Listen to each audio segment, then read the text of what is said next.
Ask and it shall be given you. Seek and ye shall find. Knock and it shall be opened unto you. For everyone that asketh receiveth, and he that seeketh findeth, and to him that knocketh it shall be opened.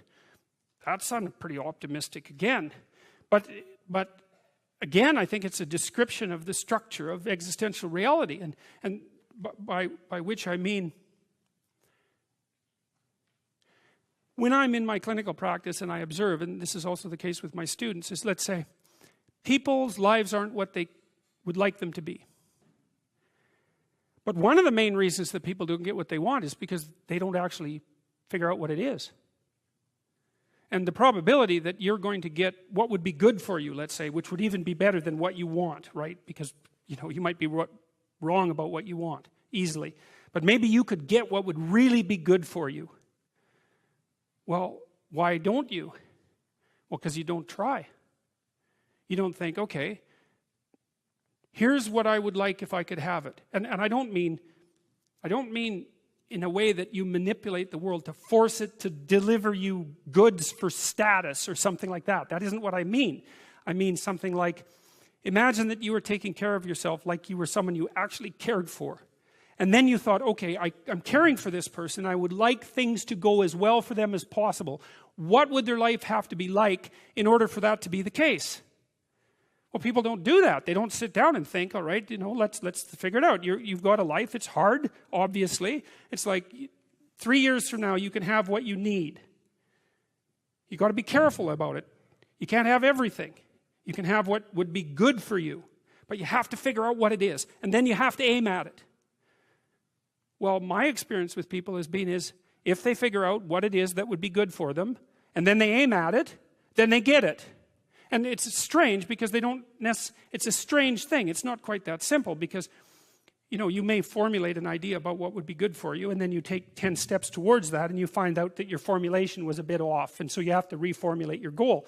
So you're kind of going like this as you move towards the goal. But a huge part of the reason that people fail is because they don't ever set up the criteria for success. And so, since success is a very narrow line and very unlikely, the probability that you're going to stumble on it randomly is 0. And so there's a proposition here, and the proposition is, if you actually want something, you can have it. Now the question then would be, well, what do you mean by actually want?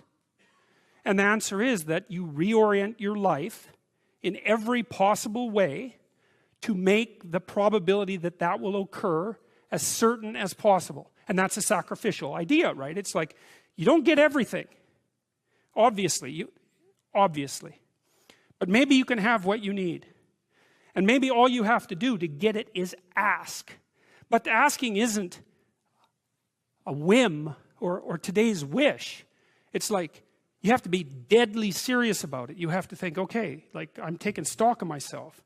And if I was going to live properly in the world, and I was going to set myself up such that being would justify itself in my estimation, and I don't mean as a harsh judge, exactly what is it that I would aim at?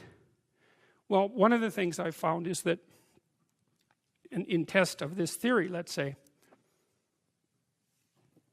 you could try this. This is a form of prayer, knocking.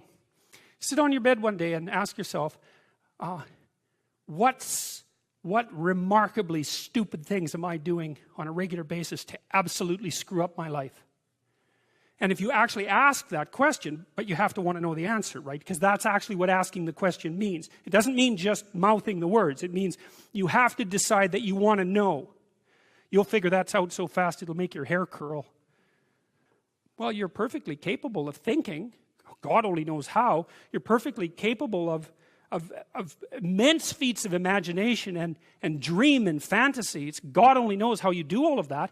What would happen if you consulted yourself about the best possible outcome for you? You might get an answer. Well, that's what this proposition is.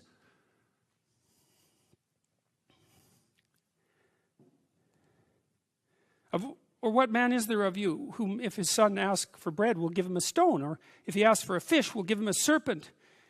If ye then, being evil, know how to give good gifts unto your children, how much more shall your Father which is in heaven give good things to them that ask him? Well, this is a question about the fundamental nature of being. I suppose. And one of the hypotheses in the New Testament, which is different, it's a different hypothesis in some sense than the one that structures the Old Testament, is that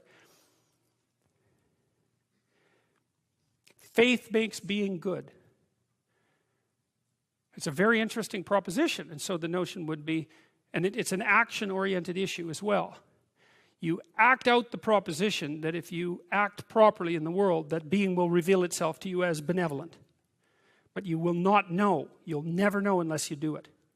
So this is a call to that. Act out the proposition that if you act properly, that being itself is benevolent.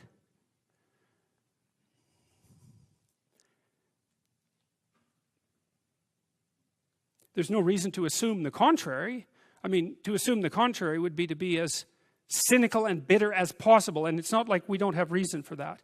It's not like I don't understand why that happens to people. Therefore, all things whatsoever ye would that men should do to you, do you even so to them. For this is the law and the prophets. And that's a reciprocity issue, right? It's like, well, imagine what would be, this is another thing I learned from Jung, because Jung reversed this, because this is often read, it's the golden rule. It's often read as be nice to other people. It's like, that is not what this rule means. It doesn't mean that even a little bit. It means something like, and we'll reverse it so that we'll concentrate on you rather than the other person to begin with. It means something like, conceptualize how things could be great if they were great for you, if you were taking care of yourself, and then work to make that the case for everyone else. You know, you see that in Buddhism, because Buddha reached nirvana, right? That's the theory. And then he was tempted with the offer to stay there. And he rejected that offer and came back to the profane world, because he felt that the attainment of nirvana was insufficient unless everyone attained it simultaneously. And so it's something like that. But it's treat yourself properly. That's a hard thing to do, because you're a fallen, shameful, cowardly, deceitful, malevolent, mortal creature. And so it's not easy, and you know it, and it's not easy to treat something like that properly. And it isn't obvious that people treat themselves better than they treat other people. I don't think that's obvious at all. But maybe you could start with yourself and think, okay, I'm going to take care of myself as if I have value. What would that look like? And then I'm going to work to extend that courtesy to everyone else. And that's, well, the hypothesis here is that if you take all of the moral wisdom that mankind has generated over its millennia of struggle, evolved and then manifested in metaphor and story, and then codified into law, articulated law, and you pick one principle that dominated all of that, this would be the principle. And it's interesting too, because it's the law and the prophets. And the law is the rules, but the prophets are the process by which the rules are being updated, right? And so the prophets are superordinate in some sense to the law.